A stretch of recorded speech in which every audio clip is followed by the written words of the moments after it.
Bueno, ¿qué tal? Buenos días. ¿Se escucha? Sí.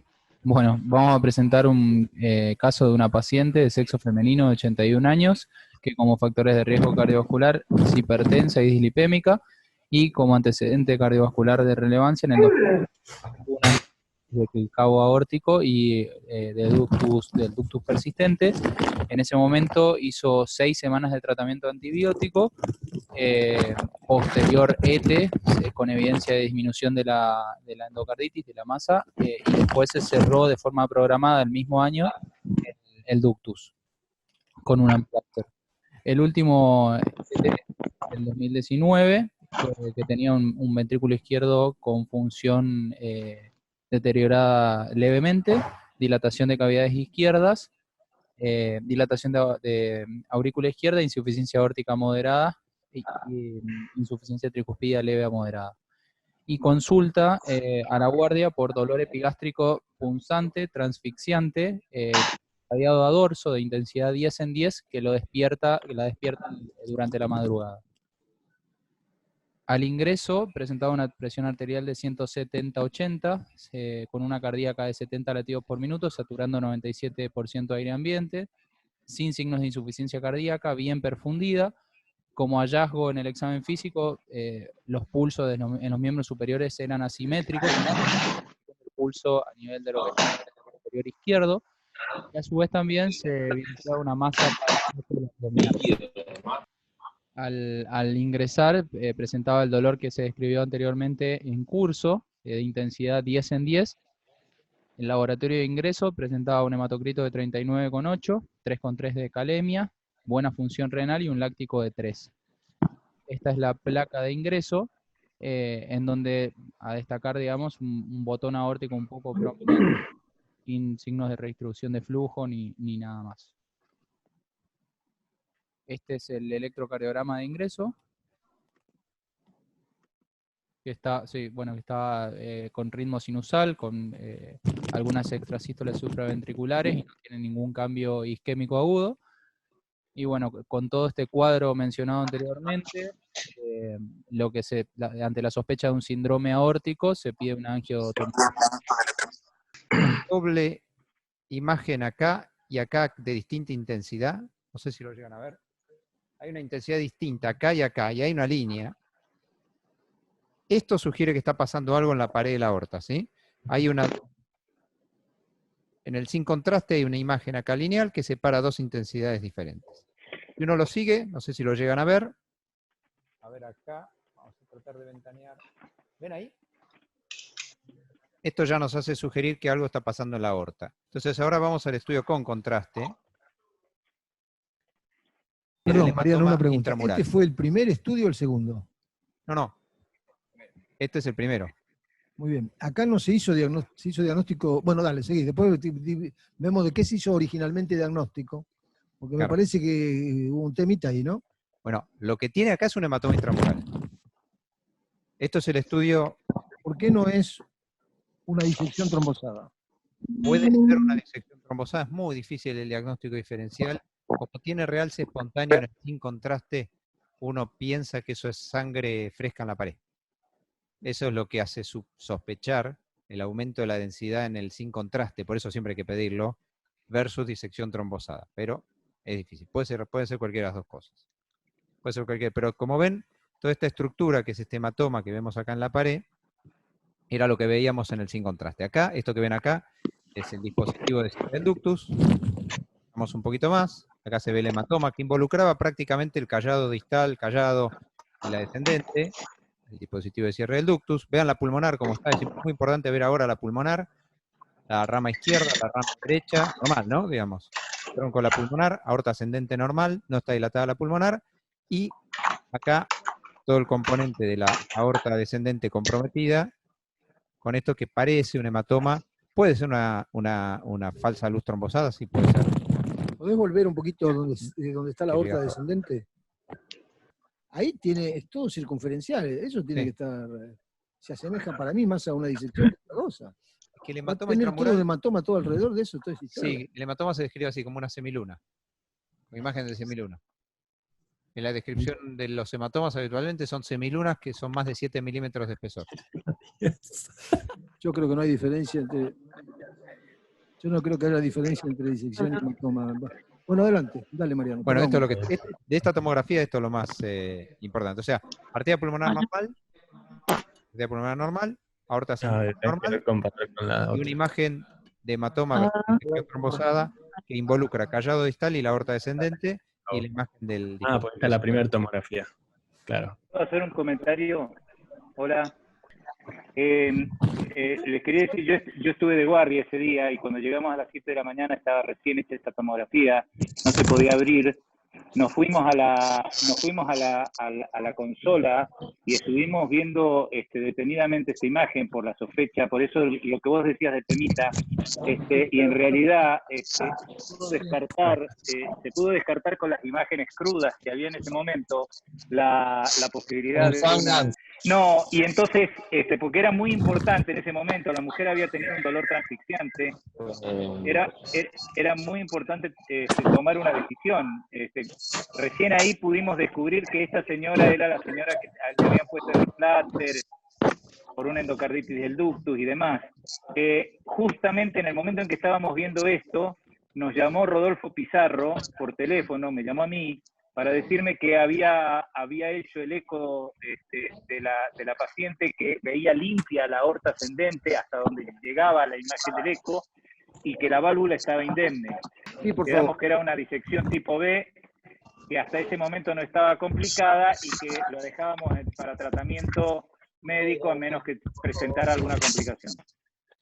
Una cosa, Alberto, ¿vos pensabas que esto era un hematoma o una disección? Yo estoy de acuerdo con Mariano, me parece que yo estoy de acuerdo que en la definición de síndrome aórtico agudo hay una clara diferencia entre una disección con falsa luz trombosada y un hematoma, sobre todo porque ahí ves calcio. Hola. Sobre todo porque ves calcio, porque sobre todo en este caso, porque en una disección se despegan las capas intermedias de la pared de la aorta, y en este caso, si vos ves en la imagen sin contraste, ves en la mitad del calcio, con lo cual esto es un síndrome aórtico agudo en donde la complicación está en la adventicia. Es decir, vos tenés de adentro hacia afuera íntima, media, adventicia, con calcio, o media con calcio, y por fuera de eso está la sangre coagulada. En cambio, en la disección, esto no se presenta. En la disección con falsa luz trombosada. Ok, lo que pasa es que si finalmente terminamos con una disección, es evidente que las dos cosas están vinculadas. Mucha gente piensa que... No, en eso sí, en eso estoy de acuerdo, pero lo que yo creo que esta paciente primero hizo un hematoma y después ese hematoma inestabilizó la pared en la zona del ductus y disecó tanto la aorta en forma retrógrada como la arteria pulmonar. Pero bueno, eso es lo que va a venir ahora, no quiero contar... Perfecto, ok. Vamos a ver. ¿Okay? Gracias. Gracias. Dale. Bueno, en base a esta tomografía se hace el diagnóstico de síndrome aórtico tipo B. Lo que se hace es control de doble producto con nitroprusiato, con lo cual la paciente cede el dolor, evoluciona asintomática sin dolor por 48 horas, ¿sí? A las 48 horas aproximadamente evoluciona con taquipnea, sensación de falta de aire, taquicardia y desaturación, desaturado 87 aire ambiente que apenas corregía con oxígeno, por lo cual se solicita una nueva tomografía, control y en base a los síntomas descritos previamente. En realidad lo que se nos dijo a nosotros es que se le estaban haciendo la tomografía por un control previo al alta, pero no que haya cambiado la condición clínica. Y cuando yo la vi a la paciente el sábado en la tarde, la señora no tenía nada, estaba respirando aire ambiente, no tenía dolor, no tenía ninguna cosa, no sé si hay algún error en la... Bueno, yo no conozco... Alguien puede... me parece que lo que está diciendo Ricardo tiene mucha importancia. No para ir solamente para tratar de posicionarse en ese momento, cómo estaban las cosas en ese momento y si en realidad se concluyó que esta situación estaba estabilizada y se iba a recorrer un camino, porque si es sobre eso tenemos que decir, a ver, cuáles fueron los elementos que nos llevaron por ese camino y qué aprendemos ahora en más para no haber recorrido ese camino. La tomografía en un primer momento se iba a pedir, es verdad, de control previo al alta, porque la señora había evolucionado muy bien, sin dolor, y clínicamente muy bien. El sábado a la mañana la encontramos un poco taquicárdica y con algo de saturación, y se agrega, digamos, o sea, la tomografía estaba pedida igualmente para control, digamos, del síndrome aórtico tipo B, y es verdad, estaba planeado, digamos, el alta de la señora al ¿Cuánto otro tiempo día. pasó entre que la enferma llegó, hizo la primera tomografía y se hace esta evaluación que está diciendo Ricardo? Y son 48 horas. Y viene el jueves sí. a las 7 de la mañana, póngale que se interna, y esto se hace el sábado a las 4 de la tarde, 3 de la tarde. La pregunta es indefectible. ¿Qué conclusión sacás vos de esta situación? La descargué en el teléfono. Y si un paciente que tiene este hallazgo en la tomografía, con un cuadro clínico compatible con, uno debería proceder con ese criterio o cuál sería la estrategia? O sea, concretamente, si en una segunda vez, una segunda oportunidad haríamos lo mismo, o si por el contrario uno cambia un poquito la actitud en esta segunda situación. Yo creo que hay varios protocolos para seguimiento de un síndrome aórtico tipo B al cual uno no interviene, que son variables de acuerdo a las instituciones. Ahí prendieron la luz, mirá. De mínima puede tener una tomografía inicial, el control clínico y el control imagenológico previo al alta. Si uno los lee a los japoneses, los tipos hacen al inicio, a las 48 horas, a los 7 días y a los 30 días. Pero creo que cualquiera sea lo que uno siga, Volumen al máximo. la señora tiene un control a las 48 horas. Bueno, esto de que en la mañana había tenido un cambio clínico, la verdad que nosotros lo desconocíamos. En el momento de la paciente estaba asintomática, o sea, había que verla, ¿no? ¿Estaba hipertensa la enferma en ese momento o estaba estabilizada? Hola, buenas. Perdón. No volvió a estar hipertensa. Perfecto. Bueno, continuamos con la presentación. Vamos. Sí, sí, ¿Alguien quiere opinar? A ver. Hola, ¿se me escucha? Perfecto. ¿Qué tal? Perdón que interrumpo. La paciente, ¿Quién lo habla? que pasó con la desaturación, Ramiro Antúnez. Yo estaba en el grupo con la paciente el viernes. La paciente presentó nosotros la encontramos desaturando levemente el ambiente, 90 por minuto, 90 de saturación, taquipneica, y con leves signos de insuficiencia cardíaca el viernes. La verdad que tenía un ventrículo dilatado con disfunción, y en contexto de eso, de su antecedente, interpretamos todo como una leve insuficiencia cardíaca, por lo cual le dimos diuréticos, respondió muy bien con los diuréticos y ya no tuvo más los síntomas. Por eso el doctor Valentino el sábado cuando la ve asintomática. Lo único que nos llamó levemente la atención el sábado fue la taquicardia. La señora estaba sin dolor, con buen control de dolor del producto, digamos, no estaba hipertensa, no necesitó drogas endovenosas, y se interpretó todo efectivamente como insuficiencia cardíaca y nada más que eso, digamos. Ahora, una preguntita, Ramiro. Tu impresión con respecto a esta historia es que la enferma se estuvo disecada, porque evidentemente algo tiene que haber pasado. Si la imagen, vamos a ver la imagen, o si no, hagamos lo siguiente. Espera, vamos a ver la segunda tomografía, la comparamos con la primera, y ahí vamos a saber si durante estos 5 días que estuvo internado, en todos los 5 días o el último día, hubo una progresión de la disección para explicar esta historia. Vamos con la imagen de la tomografía y después volvemos sobre la evolución de las tomografías. Adelante. Bueno, vamos de arriba hacia abajo, como siempre. Acá están los vasos supraórticos.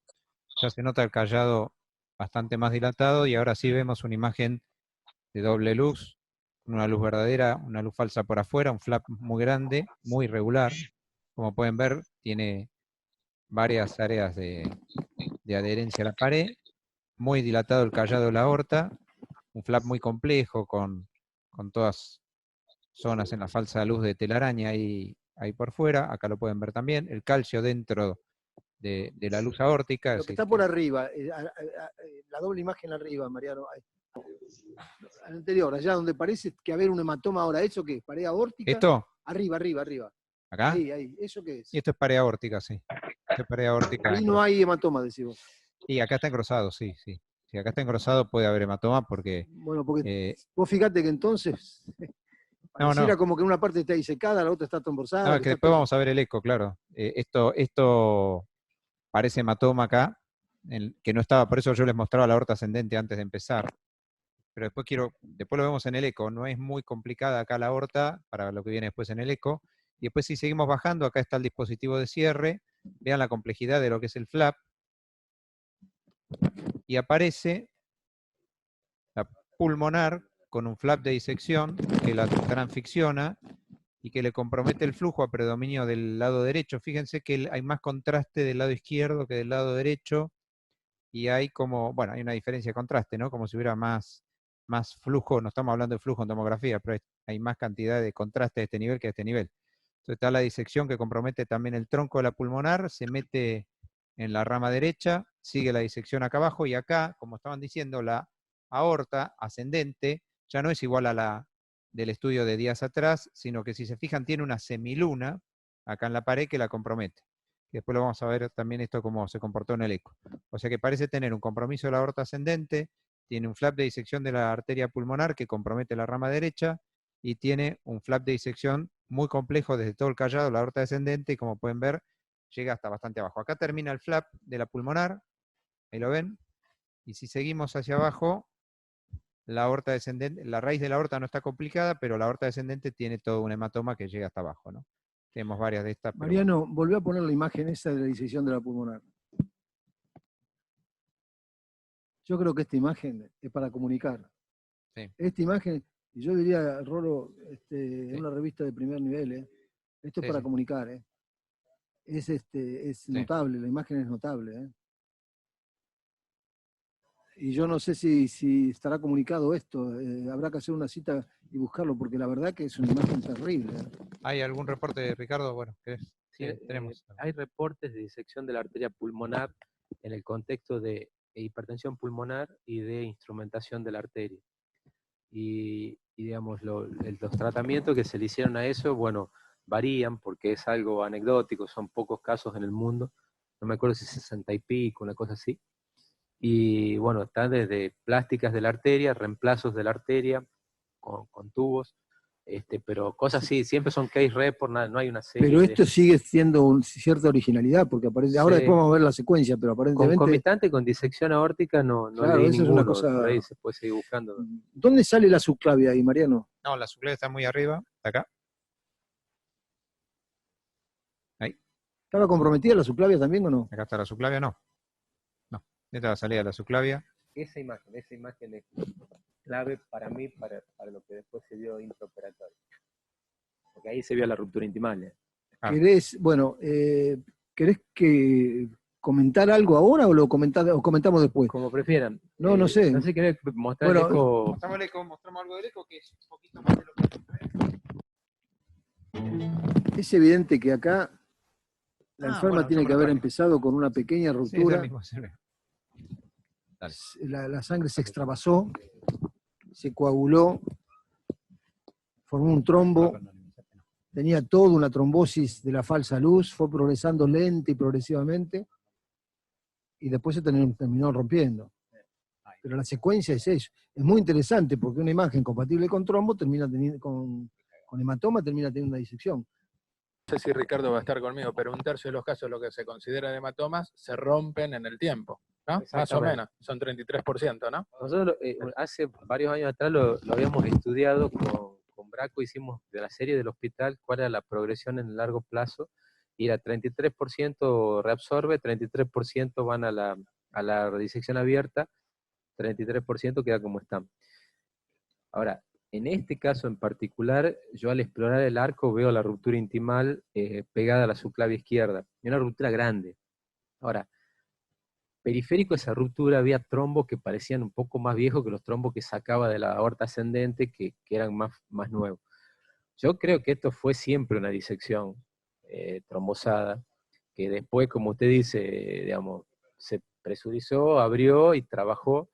Y la disección de la pulmonar viene porque al expandir la aorta se genera una tracción del Lamplatzer que deja el Lamplatzer metido en el medio de la pared de la pulmonar, y ahí es donde se abre el vaso. Pero yo creo que el mecanismo de disección de la pulmonar es ese, o sea, el Lamplatzer es como un tornillo que tiene su parte grande del lado aórtico y debería atravesar la pared. yo viendo la pulmonar desde adentro, no se veía el extremo pulmonar de Sean-Platzer. Se lo había llevado para Se otro lo había lado. llevado para arriba, entonces yo creo que ahí se arma la disección, o sea, trabaja, extiende la aorta, levanta el Sean-Platzer, queda, digamos, la parte Por ahí se vertical, va filtrando. y ahí rompe la arteria. Bueno, vamos con Mariano. Vamos a apagar un poquito. A ver. Acá hay muchas imágenes, yo no quiero aburrir mucho. Bueno, esta es una de las más representativas. Acá se ve la aorta ascendente, la pueden ver bien acá, y tiene un flap de disección, la aorta ascendente. Digo esto porque, ahora que lo discutíamos, Ricardo, quedaban dudas en la tomografía. La aorta ascendente acá está disecada. Esto no parecía haber estado en la tomografía inicial. La tomografía inicial no parecía tener compromiso de la aorta ascendente. Y acá ven el tronco de la pulmonar que se bifurca en la rama derecha hacia acá y la rama izquierda hacia acá, y ven el flap de disección en la arteria pulmonar que va hacia la rama derecha como se veía en la tomografía. Esto vendría a ser el espacio inter-aortocavo y acá estaría la cava superior. O sea que bueno, esto es la aorta ascendente, el flap de disección y el flap de disección de la pulmonar. Acá se ve, este es el sitio del dispositivo, y acá pueden ver ustedes el pasaje que hay entre la aorta y la pulmonar a nivel del ductus. El dispositivo es esto que se ve acá, y acá está el flap de disección en la aorta descendente. Esto ya es aorta descendente. O sea que acá se ve el shunt a través del ductus pasando desde la aorta descendente dispositivo hacia la pulmonar. Ahora ahí el Amplatzer tiene dos componentes, uno que queda del lado aórtico y el otro Claro. que queda el componente del lado pulmonar, ¿se pudo ver o no? No, muy difícil Para de mí, ver. es lo que decía Mariano, que probablemente al disecarse esa parte se lo Sí. llevó para otro lado, que Sí. estaban separados los dos componentes, Sí. No, por lo menos no se lo veía claramente del otro lado. Yo intenté en un momento, ¿ven? Ahí, la parte del aórtico, y acá se ve, pero no se ve el mismo botón del lado de la pulmonar, como uno esperaría verlo. No sé si se ve distorsionado. Y Como que porque el flap de la pulmonar se lo debe haber arrastrado para... Claro, para mí lo distorsionó y se lo llevó de plano. Y por eso no se ve en el mismo plano como se debería. Se ve como viniendo hacia adelante, como volcado 90 grados hacia nosotros. Ok. Volvería a la imagen de la tomografía, que ahora le vamos a pedir a Ricardo Ahí va. que reconstruya la imagen, los hallazgos anatómicos sobre la tomografía. Y antes que eso le vamos a preguntar a Ramiro si la clínica durante estos 4 o 5 días que estuvo internada la paciente, hubo algún elemento que sugería que el proceso estuviera evolutivo, por supuesto esto es retrospectivo. O sea, ¿la enferma estuvo totalmente asintomática y no pasó nada? ¿O tenía algunos indicios que en retrospectiva hablan de una prosecución de la disección? A ver, hasta el viernes a la tarde, el día anterior a la tomografía de control, estaba completamente asintomática, 70 por minuto, saturando bien, nunca tuvo ningún tipo de dolor después de que se le controló la presión con el nitroprusiato. Y lo que sí empezó a pasar es el viernes a la tardecita, esto que les contaba de la desaturación. Ramiro, ¿cuánto pasó desde que empezó con alguna sintomatología hasta que hicieron la tomografía? Y habrán pasado 12 horas, no más de 12 horas. 12 horas. Porque ¿Podés volver a describir los síntomas durante esos 12 horas, lo más representativo posible, a ver cómo fue la historia? Sí, lo que la paciente nos refirió fue disnea, que en realidad me lo refirió a mí su hija, que 5 horas más tarde de que empezase con los síntomas, y cuando la volvemos a revisar estaba taquipneica y desaturaba 91, 92 aire ambiente, y clínicamente estaba con signos de insuficiencia cardíaca, tenía crepitantes, para lo cual en ese momento se supuso que era insuficiencia cardíaca y no mucho más. Retrospectivamente ahora, bueno, uno piensa que probablemente sea la disección que estaba comprometiendo la rama pulmonar. Por supuesto que estamos viendo. Quiero hacer una pregunta más, Ramiro. Sí. Pareciera, por lo que vos describís, que los síntomas están dados por la disección de la pulmonar, porque si la tipa empieza con disnea, desasocié, o sea, pareciera como que el comportamiento era parecido a una embolia de pulmón de esto. Mire, disnea, desaturación y crepitantes en una paciente con una disfunción ventricular previa nos dio la idea en el momento de que era insuficiencia cardíaca. Ahora, retrospectivamente, sí, diría que los síntomas pueden venir del lado de la disfunción pulmonar, pero en su momento no lo sospechamos. No, por supuesto. Pero esto es con todo el diario conocido, el día lunes, está bárbaro. Bueno, vamos a ver sobre la tomografía, a ver qué dice Ricardo de los hallazgos. Vale. Básicamente, lo que yo lo que me planteé en el momento de la situación, que es bastante atípica, es, bueno, que estaba resolviendo un tipo B con disección retrógrada. Lo que yo encontré es lo siguiente: supóngase que uno tiene el plano de la válvula aórtica acá, la raíz, había un hematoma aquí en la aorta. Ricardo, tiene que ser un dibujito un poquito más grande, por favor. Es que después no me va a alcanzar el lugar para la porque cirugía. sigue, bueno. Okay. Este es solo tenía un hematoma acá en la aorta ascendente, la carótida y el tronco tenían hematoma por aquí, y luego a nivel de la subclavia había una ruptura intimal a este nivel. Y bueno, toda la disección conocida. A esta altura estaba localizado el Amplatzer, que comunicaba con la arteria pulmonar. Nosotros necesitábamos una exposición quirúrgica que nos permita un buen abordaje a esta zona, y a esta zona porque la reparación vascular que sea hemostática y que reseque el TIAR intimal, y por otro lado me permita un acceso a ambas ramas de la arteria pulmonar, era lo que yo necesitaba. Por eso la incisión que se hizo fue una toracotomía asociada a una esternotomía. Yo tuve temor. Eso es para abordar la pulmonar y la aorta. Yo quise estar el doble abordaje. Exactamente, yo quise estar listo para no dejar, para poder suturar sobre un tejido lo suficientemente firme, y eso tuve miedo de no poder hacerlo adecuadamente a través de una esternotomía, porque la esternotomía ofrece un abordaje a veces no tan bueno, depende de la anatomía del paciente, pero depende a veces no tan bueno sobre el sector de la subclavia y distal de la subclavia. Segundo, quería un abordaje que me permita una amplia acceso a ambas ramas de la arteria pulmonar, y sobre el lado más distal de la arteria pulmonar izquierda a veces la esternotomía no es tan adecuado, al margen que no sabía cuánta ruptura podía haber acá a nivel del dispositivo, que era lo que interpretábamos que era el origen de todo. Entonces por eso es que le hicimos a la señora una toracotomía asociada a una esternotomía. Quirúrgicamente, ¿qué se hizo? Se hizo acá va la raíz de la aorta, las coronarias, ¿cierto? Yo reemplacé desde, nosotros canulamos por subclavia, perfundimos inicialmente por subclavia y luego retomamos la circulación por la prótesis. Lo que se hizo fue reemplazar aorta ascendente, callado y descendente. El reemplazo de la aorta descendente es prácticamente hasta muy cercano al diafragma, o sea, debajo de las venas pulmonares, a nivel de la punta del corazón. Esto es todo prótesis. El tratamiento de la aorta descendente no me resultó tan jodido, digamos, encontré un tejido aórtico aceptable para suturar y pude ligar las arterias intercostales. Lo más complejo fue la reparación del arco, porque a nivel de la subclavia estaba muy rota, y acá, digamos, yo intenté inicialmente conservar un pequeño sector entre el tronco brachiocefálico y la carótida que parecía bueno, y eso redundó en sangrado intraoperatorio ambas veces. Finalmente yo puse una prótesis bifurcada acá, en una de las ramas conecté el tronco brachiocefálico, y en la segunda rama conecté la subclavia. ¿Por qué? Porque ambas tenían diámetros de 10 milímetros, que era lo más parecido a las ramas de la prótesis, y a la carótida izquierda la puse aquí.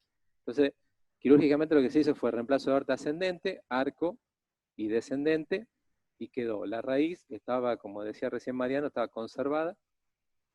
Empezamos con 70.000 plaquetas, sangraba la señora a la salida, con reposición de hemoderivados y demás, logramos una hemostasia al menos para poder salir de quirófano. ¿Cuánto tiempo fue? ¿Qué parte de la cirugía fue en paro circulatorio? Lo que se hizo fue un paro circulatorio. Antes de empezar la reconstrucción, nosotros perfundimos el cerebro a través de la cánula axilar, que daba flujo a la carótida derecha. Y canulamos en forma anterógrada la carótida izquierda y la subclavia. Entonces, hubo, creo que son 43 minutos de paro circulatorio para resolver esta anastomosis y la aorta descendente. Eso nos tomó un hipoflujo sistémico, que yo lo puse en el parte quirúrgico como isquemia visceral, de 43 minutos. Y toda la reconstrucción del arco se hizo con perfusión cerebral anterógrada. Esta es la parte en la cual no se perfunde. Falta la pulmonar ahora. A nivel, ¿La pulmonar? Bueno, la pulmonar, antes de hacer la última anastomosis, yo abordé la pulmonar, ahí se resecó el Amplatzer, la pulmonar quedaría a este nivel, y lo que se hizo en esta zona fue resecar toda la parte anterior de la pulmonar, dejando la parte posterior. Yo, digamos, solidaricé las capas y puse un parche de pericardio sobre todo. Todo eso con paro circulatorio. No, el paro circulatorio fue solamente para la parte distal. Todo esto fue con perfusión. O sea, yo resolví esto, resolví el arco, y antes de hacer la última anastomosis, reparé la pulmonar. Pero todo eso fue con 45 perfusión minutos cerebral. continuos o hubo una reperfusión en algún momento? ¿O fue ¿Cómo? continuo? ¿Fue 45 minutos de paro circulatorio continuo? Eso fue continuo. Es bastante largo. Digo, porque en Es las largo. pulmonares, cuando vos haces una arteriotomía pulmonar, haces 20 y 20 más o menos. O 15 y 20. Sí, pero Y con una interrupción, con una reperfusión en el medio. Acá yo fue. creo que, y este es un concepto personal, ¿no? Cuando uno ve la forma de resolver la cirugía aórtica hoy por hoy, digamos, en los centros, digamos, top del mundo, los tipos hacen cada vez más perfusión anterógrada, perfunden el cerebro a 25 grados, nosotros lo hacemos a 18 grados, y se toman el tiempo necesario para hacer este tipo de reconstrucción. Si uno lee a los japoneses, ellos que son los que más experiencia en aorta tienen en el mundo, toman ese tiempo para hacer una buena reconstrucción ahí abajo, porque uno ve que uno termina esa sutura ya muchas veces no se puede volver a revisar. Entonces no es tan largo. Segundo Eso tema. explica la insuficiencia renal de la señora, a mi manera de ver, sí. Las intercostales y la subclavia, y la perfusión esplácnica. Es complicado acá. Las intercostales, yo ligué las intercostales altas, no tienen reemplazo de toda la aorta descendente, eso lo expondría a riesgo de paraplejía, para, digamos, tratar de aportarle circulación a la médula, se conservó la subclavia, y bueno, es un factor en contra, ¿cierto? ¿Puedo hacer un comentario? Sí. Sí, adelante, Alberto. No, para reforzar lo que decía recién Ricardo, es decir, lo que vos decís, Arturo, de los 20 y 20, es fundamentalmente en la cirugía de la endarterectomía pulmonar, si bien para preservar todo, pero sobre todo para preservar la circulación cerebral, que en ese caso sí, ese es paro circulatorio total, con hipotermia profunda completa. En cambio, acá estamos perfundiendo el cerebro, o sea que es más para la parte encefálica. En este caso lo ha asegurado no solamente con una, sino con las dos carótidas. O sea que me parece que en este caso 43 minutos para la irrigación esplácnica no es mucho tiempo. No sé qué piensa Ricardo. Sí, no, por eso, y a 18 grados, ¿no? Ok. La otra cosa para completar, esto se puede completar con una cánula femoral y haciéndolo en forma retrógrada. En una disección, y eso no es lo que se aconseja en una disección, porque uno está mandando flujo por donde no sabe si lo manda. Por ahí la femoral, bueno, por necesidad uno a veces lo hace, pero uno corre el riesgo de reperfundir permeabilizando y aumentándole la presión a la falsa luz, lo cual va a aumentar el sangrado en la anastomosis distal, así que tampoco es muy conveniente. Ok, bueno, muy bien. Pues vamos a continuar con la presentación. Gracias, Ricardo. Bueno, la paciente en el postoperatorio inmediato evoluciona con soporte inotrópico en dosis intermedia a altas, con dosis de noradrenalina 0,6 gamas y adrenalina también casi 0,1 gama. En las primeras horas del postoperatorio el láctico fue en descenso, lo que sí evolucionó con oligoanuria, por lo cual se colocó un catéter Cook y comenzó a realizar hemodiálisis, las cuales toleró bien en una primera instancia. El tema es que en el segundo día, después de la segunda sesión de hemodiálisis, en donde filtró 1000 mililitros aproximadamente, evolucionó con lactacidemia en ascenso y con otros parámetros también de falla multiorgánica, con P bajos, con, digamos... ¿Cuánto es el factor 5? El factor 5 no lo recuerdo ahora, pero tiene un TP de 12. Bueno, Además, digamos, distrés respiratorio moderado, lactacidemia que llegó hoy a 18. Bueno, yo creo que la enferma está evolucionando con una isquemia esplácnica sin ninguna duda. Muy probablemente con una necrosis mesentérica y con un daño hepático expresado por los 12 de TP. No tiene tantas enzimas, pero a lo mejor tiene una necrosis hepática muy avanzada y es evidente que debe estar dado por ahí el tema, y juntamente con la falla renal. Bueno, era una cirugía terrible, tremenda, muy importante, pero esto me parece que el diagnóstico actual es está encausado por ese lado, ¿no? ¿Alguno de los residentes quiere opinar de la evolución clínica en unidad coronaria postoperatoria? Yo no la verdad es que después de la cirugía no la volví a ver. Me tocó estar de este lado, así que no vi cómo llegó clínicamente, pero bueno, teniendo en cuenta la tremenda cirugía que tuvo que atravesar, me parecía que era dentro de todo esperable las complicaciones que terminó teniendo, digamos. Sí, un poco lo mismo. A ver, tuvo dosis quizás muy altas de inotrópicos, eso, más la cirugía y demás. Paro circulatorio de 45 minutos, como dijimos antes.